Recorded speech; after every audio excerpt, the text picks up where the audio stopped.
داستان ایمان فروشوں کی قسط نمبر 330۔ مہدی الحسن نے نہایت مختصر طور پر سنایا کہ وہ کیا دیکھ کر آیا ہے اور حکیم نے اسے بدروح کا کس طرح جھانسا دیا تھا۔ علی بن سفیان نے ملازم اور اپنے محافظوں کو بلایا اور انہیں مختلف کمانداروں کی طرف پیغامات دے کر دوڑا دیا۔ کوتوال غیاث بلبیس کو بھی بلوا لیا۔ اس نے اس قسم کے ہنگامی حالات کے لیے زیادہ نفری کا ایک دستہ تیار کر رکھا تھا جو چند منٹوں میں کارروائی کے لیے تیار ہو جاتا تھا۔ مہدی الحسن کی رپورٹ پر یہ دستہ فوراً تیار ہو گیا۔ علی بن سفیان نے غیاث بلبیس کے سپرد یہ کام کیا کہ حکیم کے گھر چھاپا مارے اور اسے گرفتار کر کے اس کے مکان اور دواخانے کو سربہ مہر کر دے۔ اس نے خود سواروں کو ساتھ لیا، ایک گھوڑے پر مہدی الحسن کو، دوسرے پر لڑکی کو بٹھایا اور واردات والے علاقے کو روانہ ہو گیا۔ وہ جگہ بہت دور نہیں تھی۔ لڑکی کے گروہ کے آدمی اس وقت تک تلاش سے مایوس ہو چکے تھے۔ انہوں نے تھک ہار کر فیصلہ کیا کہ وہاں سے نکل بھاگیں۔ انہیں خدشہ یہ تھا کہ لڑکی اگر قاہرہ پہنچ گئی تو وہ نشاندہی کر دے گی۔ گروہ میں اختلاف پیدا ہو گیا۔ کچھ آدمی کہتے تھے کہ مہدی الحسن کا اونٹ یہی ہے، وہ اگر نکل گیا ہے تو اتنی جلدی قاہرہ نہیں پہنچ سکے گا۔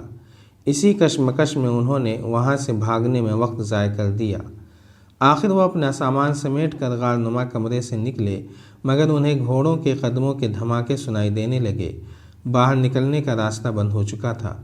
علی بن سفیان کے سواروں نے مشالیں جلا لیں اور وادیوں میں پھیل گئے۔ لڑکی کو ساتھ رکھا گیا تھا۔ اس نے بتایا کہ اس کا گروہ کہاں رہتا ہے۔ وہاں گئے تو غار کے اندر سے 4-5 آدمی پکڑے گئے۔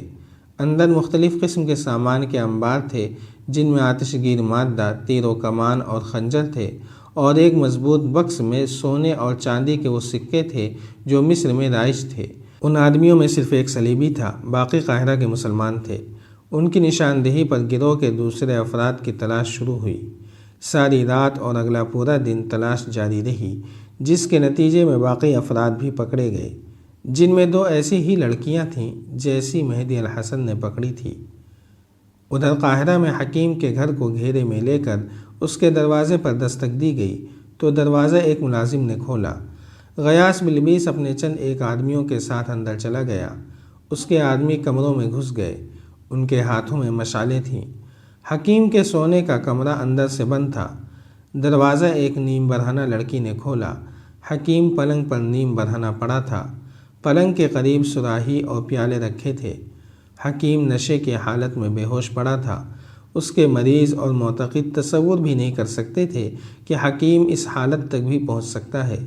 لڑکی اس کی بیوی نہیں تھی اور وہ مسلمان بھی نہیں تھی۔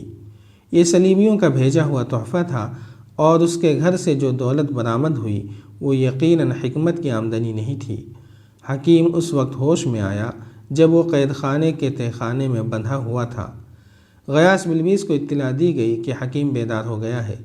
وہ حکیم کے پاس گیا اور اسے کہا کہ وہ اب کچھ بھی چھپانے کی کوشش نہ کرے۔ ذرا سی پس و پیش کے بعد اس نے اپنے جرم کا اعتراف کر لیا۔ اس نے 2 نائب سالاروں کے نام لے کر بتایا کہ وہ مصر میں سلطان ایوبی کا تخت الٹنا چاہتے تھے۔ یہ گروہ صلیبیوں نے تیار کیا تھا۔ حکیم کو یہ لڑکی تحفے کے طور پر اور بے انداز رقم دے کر اس گروہ میں شامل کیا گیا تھا۔ اس کی شرط بھی مان لی گئی تھی کہ نئی حکومت میں اسے وزارت کے درجے کا عہدہ دیا جائے گا۔ حکیم چونکہ بڑے بڑے افسروں میں بھی مقبول تھا اور وہ قابل حکیم بھی تھا، اس لیے اس کی ہر بات برحق مانی جاتی تھی۔ اس مقبولیت اور اثر و رسوخ سے یہ فائدہ اٹھاتا رہا کہ سلطان ایوبی کے خلاف نفرت پھیلاتا رہا۔ قاہرہ میں جو تخریب کاری کے واقعات ہوئے تھے ان میں حکیم ذمہ داری سے ملوث تھا۔ اس نے اپنی حیثیت اور مقبولیت سے یہ فائدہ بھی اٹھایا کہ علی بن سفیان کے بعض جاسوسوں کو پہچان لیا تھا۔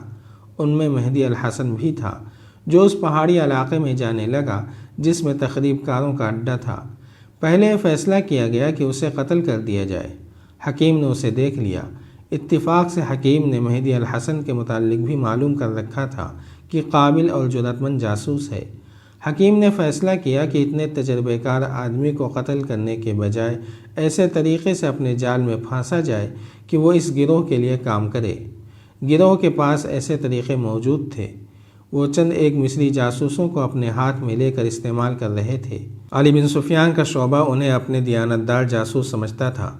حکیم نے مہدی الحسن کو پھانسنے کا وہ طریقہ اختیار کیا جو سنایا جا چکا ہے۔ اسے پورا یقین تھا کہ مہدی الحسن اتنی حسین بدروح کے جھانسے میں آ جائے گا۔ آگے حشیشین اور صلیبی ماہرین اس کے ذہن کو اپنے قبضے میں لے لیں گے۔ یہ کوئی مشکل کام نہیں تھا، اور جو طریقہ اختیار کیا گیا تھا وہ کوئی عجوبہ نہیں تھا، یہ ایک عام طریقہ تھا۔ یہ طریقہ اور یہ شعبدے بازی صرف ان پر کامیاب نہیں ہوتی تھی جن کا ایمان مضبوط ہوتا تھا۔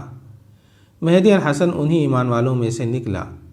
جو دو کماندار پر اسرار طور پر مر گئے تھے، ان کے متعلق حکیم نے بتایا کہ انہیں قتل کیا گیا تھا۔ دونوں کو حکیم نے وہ زہر دیا تھا جس سے ذرہ بھر تلخی محسوس نہیں ہوتی تھی۔ انسان اپنے اندر کوئی تکلیف یا تبدیلی محسوس نہیں کرتا تھا اور 12 گھنٹوں بعد اچانک مر جاتا تھا۔ ان دونوں کو قتل کرنے کی ضرورت یہ پیش آئی تھی کہ سلطان ایوبی اور اس کی حکومت کے وفادار تھے، دیندار مسلمان تھے۔ انہیں خریدنے کی کوشش کی گئی تھی، مگر وہ ایمان بیچنے کے بجائے ایمان خریدنے والوں کے لیے خطرہ بن گئے تھے۔ حکیم پہلے ان میں سے ایک کو اس طرح ملا جیسے اتفاقیہ آمنا سامنا ہو گیا ہو۔ باتوں باتوں میں حکیم نے اسے کسی بیماری کے وہم میں مبتلا کیا اور دوا خانے میں بلا کر اسے دوائی کے بہانے زہر دے دیا جو حشین کی ایجاد تھا۔ چند دنوں بعد دوسرے کماندار کے ساتھ بھی حکیم نے ایسی ہی اتفاقیہ ملاقات کی اور اسے بھی کسی خفیہ بیماری کے وہم میں ڈال کر زہر دے دیا۔ حکیم نے انکشافات از خود ہی نہیں کر دیے تھے، اس کی زبان تہ خانے کی اذیتوں نے کھلوائی تھی۔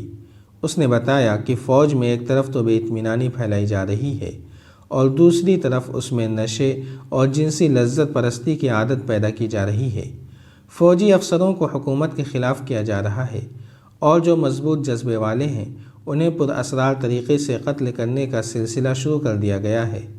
سوڈان کی فوج عنقریب مصر کی سرحدوں پر مصر کی سرحدی چوکیوں پر حملوں کا سلسلہ شروع کرنے والی ہے۔ اس سلسلے کی نگرانی اور قیادت صلیبی کریں گے۔ سرحدی دیہات کے لوگوں کو سوڈانی اپنے زیر اثر لے لیں گے۔ علی بن سفیان اور غیاث بلبیس نے مصر کے قائم مقام امیر العادل کو ان گرفتاریوں، تفتیش اور انکشافات سے باخبر رکھا، لیکن اور کسی کو اس راز میں شریک نہیں کیا گیا۔ حکیم اور اس کے دوسرے ساتھیوں نے جن نائب سالاروں اور دیگر عہدوں کے افراد کے نام بتائے تھے انہیں گرفتار کرنا ضروری تھا، لیکن العادل گھبرا گیا۔ اس نے اس راز کو راز ہی رکھنے کا حکم دیا اور کہا کہ یہ صورت اتنی نازک ہے کہ اسے سلطان ایوبی خود ہی آ کر سنبھالے تو بہتر ہے۔ معاملہ بڑا ہی نازک تھا۔ اس نے یہ فیصلہ کیا کہ وہ سلطان ایوبی کے پاس خود جائے اور اسے مصر آنے کو کہے یا اس سے ہدایات لے لے۔ العادل کی روانگی خفیہ رکھی گئی۔ تمام مشتبہ نائب سالاروں وغیرہ کے ساتھ ایک ایک جاسوس سائے کی طرح لگا دیا گیا۔ میں کوئی نئی خبر نہیں سن رہا۔ شام میں حلب کے قریب اپنے ہیڈ کوارٹر میں العادل سے ساری بات سن کر سلطان ایوبی نے کہا، میں کہہ نہیں سکتا کہ قوم میں ایمان فروشی کا جو مرض پیدا ہو گیا ہے اس کا کیا علاج ہوگا۔ میری نظریں بیت المقدس پر نہیں یورپ پر لگی ہوئی ہیں، مگر میرے ایمان فروش بھائی مجھے مصر سے نہیں نکلنے دے رہے۔ تم یہ محاذ سنبھالو، میں دمشق جاتا ہوں، وہاں سے مصر چلا جاؤں گا۔ سلطان ایوبی نے العادل کو محاذ کی تمام تر صورتحال بتائی، ہدایات دیں اور کہا کہ اپنے جاسوس اتنی دور تک گئے ہوئے ہیں کہ صلیبیوں نے اگر حملہ کیا تو تمہیں کم از کم 2-3 روز پہلے اطلاع مل جائے گی۔ چھاپہ مار جیش ہر وقت تیاری کی حالت میں رہتے ہیں۔ میں نے انہیں حملے کے ممکنہ راستوں کے ارد گرد چھپا رکھا ہے۔ تازہ اطلاعات یہ ہیں کہ صلیبی حملہ نہیں کریں گے۔ اگر میری غیر حاضری سے وہ فائدہ اٹھانے کی سوچ لیں تو گھبرانا نہیں، قلعہ بند ہو کر نہ لڑنا، دشمن کو آگے آنے دینا، پہلا وار دشمن کو کرنے دینا، بے شک پیچھے ہٹ جانا۔ زمین موضوع ہے، بلندیوں پر قبضہ رکھنا، اور خاص طور پر یاد رکھو، سلطان ایوبی نے کہا، الملک الصالح سیف الدین اور جن عمرا نے ہماری اطاعت قبول کی ہے، صلیبیوں کے حملے کی صورت میں ان پر اعتبار نہ کرنا۔ ان کے ذہنوں سے بادشاہی کی خواہش نکلی نہیں، معاہدے کے مطابق وہ کوئی فوج نہیں رکھ سکتے۔ میں نے ان کے اندر تک جاسوس بھیج دیے ہیں اور میں نے زندگی میں پہلی بار اپنے اصول کے خلاف یہ انتظام کر دیا ہے کہ ہمارے یہ مسلمان بھائی ذرا سے بھی مخالفانہ حرکت کریں تو انہیں قتل کر دیا جائے۔ جاری ہے۔ اگر آپ کو یہ قسط وار سلسلہ پسند آ رہا ہے تو لائک، شیئر اور کمنٹ کے ذریعے ہماری حوصلہ افزائی کریں۔ جزاک اللہ خیرا۔